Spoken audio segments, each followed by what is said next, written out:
Bon, 5 décembre, 5e chocolat 2025 en 25 faits marquants. J'ai voulu vous parler d'un retour, un retour gagnant. Celui d'un Belge, d'un taureau de l'Écheret, Arnaud Delis. C'est bon, vous pouvez passer, il n'y a pas de souci. Oui, parce qu'on est au restaurant, au bureau de Boulogne-Billancourt. Et donc, on a les restaurateurs, les serveurs, les serveuses qui passent. Ils sont chez eux. Ah bah oui, Quand même. Donc, et puis, ils travaillent, ils bossent. eux. Eux. On bosse un petit peu, nous aussi. Bon, bref, revenons à nos moutons. Taureau. Taureau de l'Écheret. Arnaud Delis. Thématique, là, hein, mouton, taureau. T'as parlé de moutons? Revenons à nos moutons. Ah, très bien, merci. Allez, le taureau de l'Écheret, Arnaud Silence. Delis. Début de saison compliqué pour Ouais. Arnaud Ah Delis. bah ouais, très compliqué.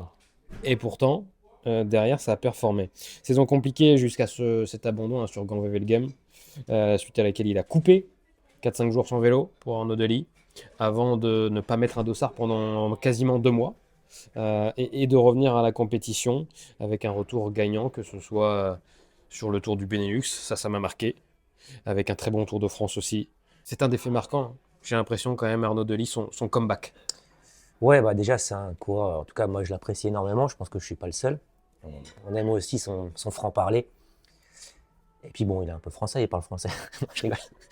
Non, mais bon, ouais, c'est un coureur qu'en plus, on a découvert assez tôt. Quand il avait 20 ans, il avait remporté je sais plus combien de courses d'un jour. Et c'est vrai qu'on était un petit peu. Il était même un invité de Bistro Vélo, hein, cette année en 2025. Je m'étais fait la réflexion, je l'avais trouvé un peu éteint. Lui qui est quand même quelqu'un qui a plein d'énergie, et ça a été confirmé finalement un petit peu plus tard. Il a dit lui-même, c'est peut-être pas une dépression, mais Oui, oui, il a, il a on peut dit, dire il qu'il se l'a posait la frôlé, quoi. question si c'était pas un burn-out ou une dépression. Voilà, c'était limite, limite. Il a même dit qu'il avait perdu goût à la vie un petit peu, hein, je crois, dans une interview à l'équipe. Et ça peut arriver à n'importe qui, à n'importe quel stade de sa carrière. Ouais. Mais lui, c'est vrai que ça fait en plus 2 fois, parce que déjà en 2024, il avait marché en début de saison. Il a eu la maladie de Lyme. Ouais, c'est ça. Mais donc ça fait 2 fois, finalement, il fait un peu le même genre de saison, pour des raisons différentes. Mais c'est vrai que ça, je pense que ça a réjoui tout le monde de voir Arnaud Delis revenir à son top niveau et à écraser les manivelles, Oh. notamment lors des sprints. Et ben on espère qu'enfin, en 2026, on aura un Arnaud Delis au top dès le début. C'est un coureur qui, je pense, est capable de gagner un Ride Volk, un Grand Wevelgem, ce genre de classique.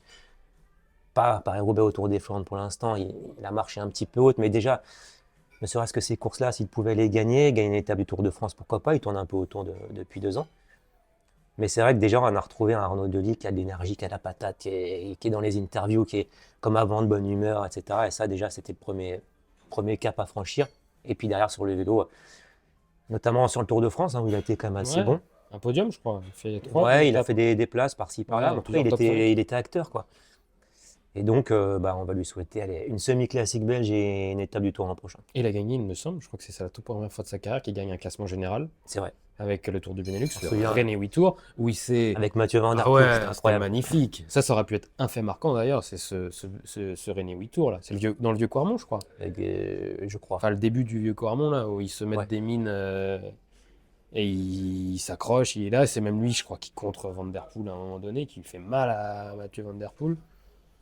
Ouais, c'est un coureur frisson. Et donc, nous, on veut que ce genre de coureur soit au top. Et voilà, Arnaud, rendez-vous en 2026. Et derrière, il gagne Grand Prix de Pouet, enfin, Bretagne classique, avant de finir fort, Paris-Chauny, Super 8 classique, Grand Prix de Wallonie. Voilà pour Arnaud Delis qui a fini très très fort sa saison 2025. Ça avait très mal commencé, même s'il avait gagné une étape de Bessèges, ouais, c'est ça. Mais derrière, ça allait moins bien dans la tête et c'est revenu parfaitement pour Arnaud Delis. C'était Ouais, le et puis on principal. peut saluer son ancien manager, du coup, Stéphane Hulot, je pense qu'il était très proche d'Arnaud Delis, qui a quitté hein, l'équipe Lotto, mais qui a fait du gros boulot auprès d'Arnaud Delis pour le remettre sur de bons rails. Voilà. Voilà pour Arnaud Delis. C'était le 5e chocolat du Late Cycling ouvert dans ce calendrier de l'Avent. On se donne rendez-vous demain pour le 6e chocolat, le 6e petit cadeau, le 6e fait marquant de la saison 2025. On parlera cette fois d'un coureur français. À demain. À demain. À demain.